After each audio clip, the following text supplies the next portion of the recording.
میں ایک حدیث صحیح بخاری کی پیش کروں گا، حدیث کا نمبر آپ ذہن میں رکھیں، اور پھر اس حدیث کو سامنے رکھتے ہوئے آپ فطرانے کے بارے میں سوچیں کہ آپ کو فطرانے میں غلہ دینا چاہیے یا پیسے دینے چاہیے، یہ آپ ضرور سوچیں اپنے ایمان کو سامنے رکھتے ہوئے کہ کون سا طریقہ ہمیں اپنانا چاہیے۔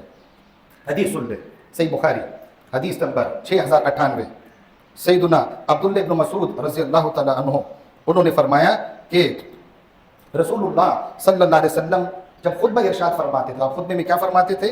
ان احسن الحدیث کتاب اللہ، بہترین خوبصورت بات اللہ کی کتاب کی بات ہے، واحسن الہدی ہدی محمد صلی اللہ علیہ وآلہ وسلم، سب سے خوبصورت طریقہ، سب سے بہترین طریقہ محمد صلی اللہ علیہ وآلہ وسلم کا طریقہ ہے، اور محمد رسول اللہ صلی اللہ علیہ وسلم کا فطرانے میں کیا طریقہ رہا وہ آپ سن چکے ہیں۔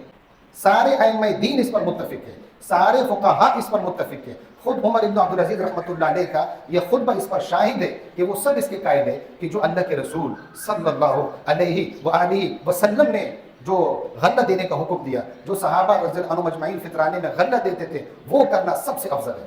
ہم کیوں افضل عمل چھوڑیں؟ ہم کیوں چھوڑیں؟ ہم افضل عمل اختیار کریں۔ قیمت دینا جائز ہے، بے شک جائز ہے، لیکن ہم اللہ کے رسول صلی اللہ علیہ وسلم کے اس طریقے کو اپنائیں جو طریقہ تمام صحابہ نے اپنایا رحمہ اللہ اجمعین۔ اگر کوئی کافر ہے، مسکین ہے، تو اس کو بھی یہ فطرانہ دینا جائز ہے، لیکن افضل وہی ہے کہ وہ مسکین جو مسلمان ہو اس کو دینا افضل ہے، ورنہ کافر کو بھی دیے جا سکتے۔ کیوں؟ اس کی وجہ کیا ہے؟ اس کی وجہ یہ ہے کہ رسول اللہ صلی اللہ علیہ وآلہ وسلم نے صرف مسکین کا لفظ فرمایا۔ السلام علیکم ورحمۃ اللہ وبرکاتہ۔ الحمد للہ رب العالمین، والصلاة والسلام على خاتم النبیین والعاقبۃ للمتقین، اما بعد فاعوذ باللہ من الشیطان الرجیم، بسم اللہ الرحمن الرحیم۔ قد افلح من تزكى وذكر اسم ربه فصلى۔ عن ابن عمر رضی اللہ تعالی عنہما قال فرض رسول اللہ صلی اللہ علیہ وسلم زکاة الفطر صاعا من تمر او صاعا من شعیر على العبد والحر والذكر والأنثى والصغير والكبير من المسلمين، وأمر بها أن تؤدى قبل خروج الناس إلى الصلاة، متفق عليه۔ من يطع الله ورسوله فقد رشد واهتدى، ومن يعص الله ورسوله فقد ضل وغوى۔ اللهم صل على محمد وعلى آل محمد كما صليت على إبراهيم وعلى آل إبراهيم إنك حميد مجيد۔ اللهم بارك على محمد وعلى آل محمد كما باركت على إبراهيم وعلى آل إبراهيم إنك حميد مجيد۔ تلاوت کردہ آیات سورۃ الاعلیٰ کی آیت کریمہ 14 اور 15 ہے۔ رب العالمین نے اس آیت کریمہ میں فرمایا، بے شک اس شخص نے فلاح پا لی، کامیابی پا لی، من تزکا، جس نے تزکیہ کیا، وذکر اسم ربہ، اپنے رب کا نام لیا، فصلی، اور نماز پڑھی۔ تزکا یعنی تزکیہ، کہ اس نے اپنا عقیدہ، اپنا عمل وہ شرک سے پاک کیا، اس کے عقیدے میں شرک کی آمیزش نہیں ہے، وہ اللہ تعالیٰ کی ذات اور صفات میں کسی کو شریک نہیں ٹھہراتا، نہ دل میں وہ کافرانہ مشرکانہ عقیدہ رکھتا ہے، اس کا دل بھی شرک سے پاک، اور نہ وہ زبان سے کوئی کفریہ، کوئی شرکیہ کلمہ ادا کرتا ہے، اس کی زبان پر بھی اللہ تعالیٰ کی کبریائی، اللہ تعالیٰ کی توحید، اللہ تعالیٰ کی عظمت کی کلمات ادا ہوتے رہتے ہیں، اور اس کے بدن سے بھی کوئی شرک کا کام سرزد نہیں ہوتا۔ تزکا، جو عقائد کی تزکیے کے ساتھ ساتھ اپنے اعمال کا بھی تزکیہ کرتا ہے، اپنے اخلاق کا بھی تزکیہ کرتا ہے، اس کے اخلاق پاکیزہ ہوتے ہیں، اس کے معاملات پاک ہوتے ہیں، صاف ستھرے ہوتے ہیں۔ وَذَكَرَ اسْمَ رَبِّهِ فَصَلَّى، اور اپنے رب کا نام لیتا رہتا ہے، اپنے رب کے نام کے ذکر میں وہ مصروف رہتا ہے۔ خوشی کا عالم ہو، غم کی حالت ہو، ہر حال میں وہ اپنے رب کو یاد کرنے والا ہوتا ہے، اپنے رب سے دعائیں فریادیں کرنے والا ہوتا ہے۔ اور وہ فصلا، باقاعدگی سے نماز ادا کرنے والا ہوتا ہے، فرائض ہو، نوافل ہو، سنتیں ہوں، وہ اللہ تبارک و تعالیٰ کی توحید کا عقیدہ قبول کرنے کا عملی مظاہرہ نماز میں پیش کرتا ہے۔ وہ عز و ادب سے نماز میں قیام کرتا ہے، رکوع کرتا ہے، سجدہ نماز میں رب العالمین ہی کے سامنے کرتا ہے، نماز میں بھی وہ اپنے رب کا ذکر کرتا رہتا ہے۔ فرمایا قد افلح، ایسا شخص وہ کامیاب ہوا۔ یہ جو آیات ہیں، ان آیات کی تشریح اور تفسیر یہی ہے۔ علامہ ابن کثیر رحمہ اللہ اور اسی طرح تفسیر ابن عیینہ رحمہ اللہ، اس میں امام اکرمہ رحمہ اللہ کا قول ذکر ہے، ان کی تفسیر ذکر ہے کہ قد افلح من تزکا، وہ شخص کامیاب ہوا تزکا جس نے زکوٰۃ الفطر یعنی فطرانہ ادا کیا۔ کب؟ عید الفطر کے دن، نماز عید کی ادائیگی سے پہلے۔ وَذَكَرَ اسْمَ رَبِّهِ، اپنے رب کا نام لیتا رہا، عید الفطر کی تکبیرات پڑھتے ہوئے وہ عیدگاہ کی طرف آیا، فَصَلَّى، اس نے 2 رکعت نماز عید ادا کی۔ شیخ الاسلام امام ابن تیمیہ رحمہ اللہ فرماتے ہیں کہ یہ آیت کریمہ زکوٰۃ الفطر کو بھی شامل ہے، یعنی اگرچہ زکوٰۃ الفطر کے لیے یہ آیت نازل نہیں ہوئی، لیکن مفہوم کے لحاظ سے، معنی کے لحاظ سے زکوٰۃ الفطر ان آیات میں شامل ہے۔ اسی طرح امام ابو العالیہ رحمہ اللہ، علامہ ابن سیرین رحمہ اللہ، ان سے بھی یہی منقول ہے کہ قد افلح من تزکا، اس سے مراد زکوٰۃ الفطر ہے۔ زکوٰۃ الفطر، اس کے نام جو ہمیں قرآن اور حدیث سے ملتے ہیں، زیادہ تر احادیث سے ہی ملتے ہیں، تو پہلا نام اس کا زکوٰۃ الفطر، زکوٰۃ الفطر، اور دوسرا نام ہے صدقۃ الفطر۔ زکوٰۃ الفطر یعنی رمضان کے روزے ختم ہونے پر، روزے مکمل ہونے پر جو زکوٰۃ، جو صدقہ دیا جاتا ہے، اسے کہتے ہیں زکوٰۃ الفطر یا صدقۃ الفطر۔ تیسرا نام اس کا ہے زکوٰۃ رمضان، اور چوتھا نام ہے اس کا صدقۃ رمضان، رمضان کا صدقہ، رمضان کی زکوٰۃ۔ یہ جو صدقۃ الفطر ہے، یہ رمضان کی تکمیل پر، روزوں کے مکمل ہونے پر، روزوں کے ختم ہونے پر یہ صدقہ دیا جاتا ہے، اس لیے اسے زکوٰۃ رمضان اور صدقۃ رمضان بھی رسول اللہ صلی اللہ علیہ وسلم نے فرمایا۔